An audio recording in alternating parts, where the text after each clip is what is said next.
Hello friends, मैं सविता आप सभी का स्वागत करती हूं आपके अपने YouTube channel fashion designing and technology में। फ्रेंड्स, यहां पर आईटीआई की बेसिक क्लासेस स्टार्ट हैं।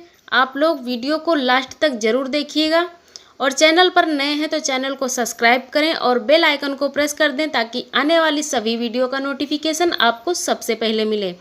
तो फ्रेंड्स, यहाँ पर चैप्टर 1 है, यहाँ पर पार्ट 1 हो चुका है। आज हम लोग पार्ट 2 पढ़ेंगे। अगर आप लोगों ने पार्ट 1 का वीडियो नहीं देखे हैं तो प्लेलिस्ट में जाकर उस वीडियो को देख सकते हैं और यहाँ पर आज हम पार्ट 2 देखेंगे।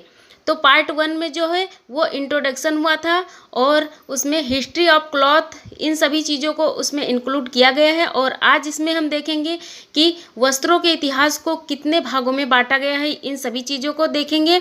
और यहाँ पर पहला चैप्टर है फैशन की मूल अवधारणाएं, यानी कि basic of fashion. Basic of fashion, fashion की मूल अवधारणाएं। तो आज का वीडियो बहुत ही इंटरेस्टेड होने वाला है, तो आप लोग वीडियो को लास्ट तक ज़रूर देखिएगा। चलिए स्टार्ट करते हैं। तो यहाँ पर देखिए, कपड़ों के वास्तविक विकास को जानने के लिए इसके इतिहास को निम्न भागों में बांटा गया है। कपड़ों के वास्तविक विकास को जानने के लिए इसके इतिहास को निम्न भागों में बांटा गया है। तो यहाँ पर देखेंगे कौन कौन से भाग हैं। तो यहाँ पर पहला है कृषि काल। पहला है कृषि काल, यानी कि एग्रीकल्चर एज। तो इसके अंतर्गत क्या आता है, चलिए देखेंगे। इस काल में मनुष्य ने खेती करना शुरू किया। इस काल में मनुष्य ने खेती करना शुरू किया। हेरोडोटस, एक प्राचीन ग्रीक इतिहासकार, ने कपास को हजारों वर्ष पूर्व एक प्रकार का ऊन बताया था। क्या बताया था? एक प्रकार का ऊन बताया था। चलिए आगे देखते हैं। जो भेड़ के ऊन से अच्छा था। जो भेड़ के ऊन से अच्छा था। कपास के पौधे में सफ़ेद फूल लगते हैं। प्राचीन काल में इन फूलों को बीज से अलग करके, किस काल में? प्राचीन काल में इस फूलों को बीज से अलग करके रुई से मोटे धागे का निर्माण हुआ। इस तरह उन्होंने हाथ से ही कपड़ा बनाना आरंभ किया। हाथ से ही कपड़ा बनाना आरंभ किया।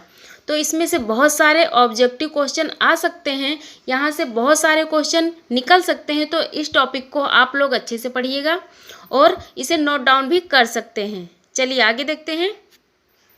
सेकंड जो है हमारा, वो है धातु काल, यानी कि मेटल एज। ये है धातु काल, यानी कि मेटल एज। तो इसमें देखेंगे क्या होगा। इस काल में धातु की खोज हो जाने से तरह तरह के औजार उपकरण बनने शुरू हो गए। इसी काल में पत्थर की सुई के स्थान पर धातु की सुई का भी आविष्कार हुआ। इस काल में क्या हुआ था? पत्थर की सुई के स्थान पर धातु की सुई का आविष्कार हुआ था। यहाँ पर वेरी इंपॉर्टेंट क्वेश्चन यहाँ से निकलता है। और सुई का आविष्कार किस काल में हुआ? तो धातु काल में हुआ, यानी कि मेटल एज में हुआ। तो ये आप जरूर ध्यान रखिएगा। इस काल में भी सिलाई कटाई का विशेष विकास नहीं हुआ था। इस काल में भी सिलाई कटाई का विशेष विकास नहीं हुआ था, परंतु सुई द्वारा ढीले ढाले कपड़े सिलकर पहनने की प्रक्रिया हो गई थी। चलिए आगे देखते हैं। जो हमारा तीसरा नंबर है वो यहाँ पर आएगा गुप्त काल। ये क्या है? गुप्त काल। तीसरा नंबर हमारा गुप्त काल। इस काल में कुछ लोगों ने रेशम के कीड़ों को पालकर रेशम का धागा बनाया। इस धागे से निर्मित कपड़ों का प्रयोग बड़े बड़े लोगों द्वारा बहुत ही प्रयोगात्मक ढंग से किया जाता था। वस्त्र निर्माण प्रक्रिया के विकास का यह प्रारंभिक दौर था।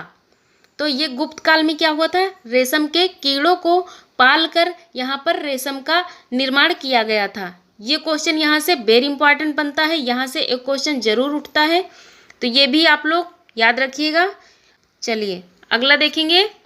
चौथा नंबर है मुगल काल, यानी कि मुगल एज। मुगल काल, मुगल एज।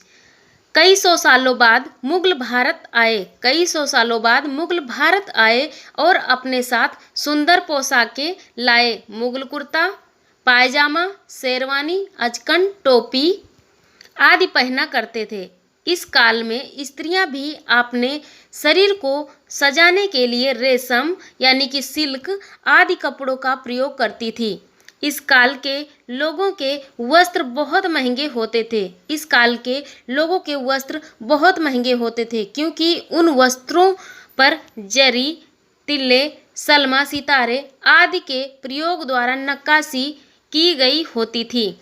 इस काल में भी ढीले ढाले कपड़े पहने जाते थे। इस काल में भी ढीले ढाले कपड़े पहने जाते थे।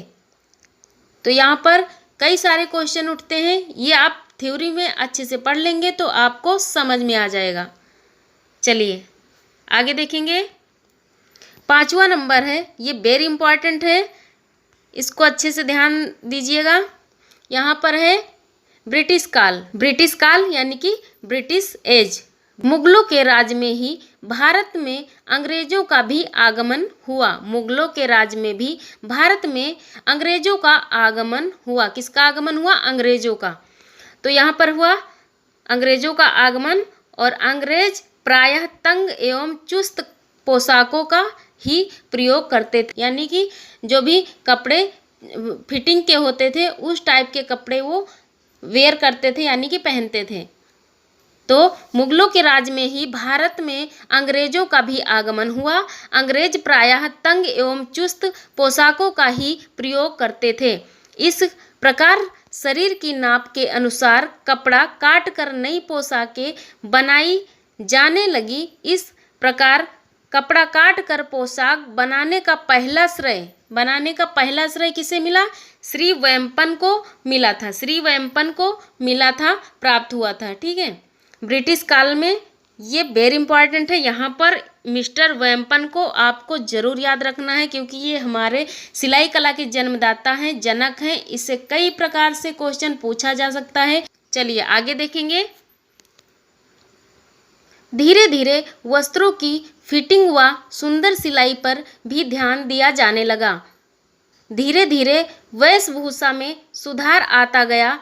पैंट, कमीज, निक्कर, बनियान, coat, tie, frock, skirt, jeans आदि सभी वस्त्र अंग्रेजों की ही देन है। सभी वस्त्र अंग्रेजों की ही देन है। इस काल में सिलाई मशीन के आविष्कार से भी इस काल में उत्थान हुआ था।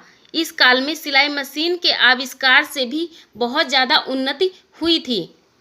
तो यहाँ पर coat, tie, frock, skirt, jeans ये सब किस काल में आया था या किसने लाया था, इन सभी चीज़ों को याद रखना है क्योंकि क्वेश्चन में पूछ लिया जा सकता है। तो चलिए आगे देखते हैं। तो यहाँ पर 6 नंबर है आधुनिक काल यानी कि मॉडर्न एज। आधुनिक काल, मॉडर्न एज। आज का समय आधुनिक काल का है। आज हमारा देश इस उद्योग में काफ़ी तरक्की कर चुका है। आज का मनुष्य नए नए डिजाइनों, सुंदर व सुसज्जित वस्त्रों से अपने आप को सजाने में लगा हुआ है एवं दर्जी भी उन्हें आकर्षित करने के लिए नई नई डिजाइनों की खोज कर रहे हैं। जो आधुनिक समय है, जो आज का मॉडर्न एज है, वह आज के युग में जो टेलर होते हैं, जो दर्जी होते हैं, वो भी नई नई डिजाइनों को सुंदर प्रकार से आकर्षित करने के लिए, लोगों को सुंदरता दिखाने के लिए दर्जी भी लगे हुए हैं और लोग अपने आप को डिजाइनर यानी कि अच्छे से अच्छे कपड़े पहनकर आपको मॉडर्न तरीके से दिखाना चाहते हैं। तो यहाँ पर आधुनिक काल भी हो गया। और चलिए आगे देखते हैं। उपरोक्त तथ्यों के आधार पर संक्षेप में यह कह सकते हैं कि प्राचीन नींव पर बढ़ते हुए आज हमारा देश इस उद्योग में उन्नति के शिखर पर पहुंच पाया है। उपरोक्त तथ्यों के आधार पर संक्षेप में यह कह सकते हैं कि प्राचीन नींव पर बढ़ते हुए आज हमारा देश उद्योग में काफ़ी उन्नति कर चुका है, काफ़ी उन्नति के शिखर पर पहुंच चुका है।